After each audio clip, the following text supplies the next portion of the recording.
अस्सलाम वालेकुम। Good to have you at Urdu audio books. हाजिर खिदमत है एक और मुख्तसर तहरीर, खामोशी। मैंने सुना था कि जो खामोश रहना सीख गया वो जीत गया। मैंने सोचा कभी ऐसा हुआ कि कोई ज़्यादती करे और मैं खामोश रह जाऊंगी।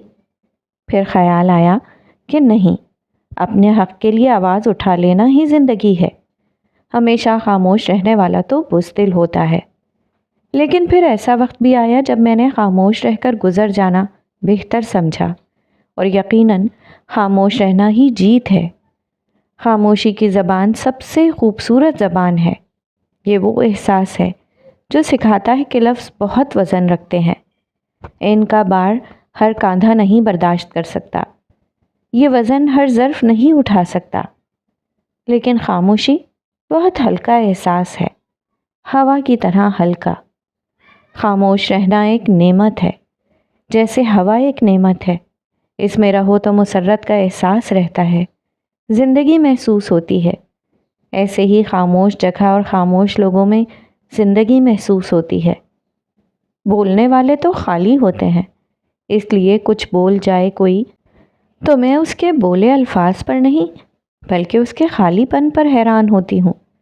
और फिर हमेशा सोचती हूँ, खामोशी तो दिल की ज़बान है। जो जवाब खामोशी से दिए जा सकते हैं वो बोलकर कहाँ कोई दे सकता है। और जो खामोशी की ज़बान ना समझे वो अल्फाज का वज़न क्या उठाएगा। इसलिए ज़िंदगी की जंग में खामोश रहना सांस लेने जैसा है।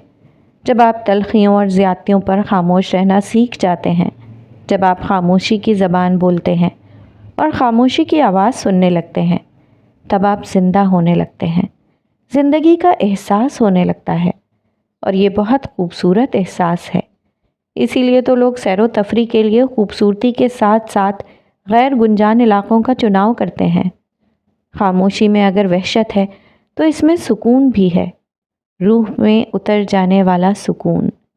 और ये सुकून वही लोग महसूस करते हैं जो खामोशियों के आदी होते हैं और जानते हैं खामोशी का सुकून नेमत है और नेमतें नवाजी जाती हैं।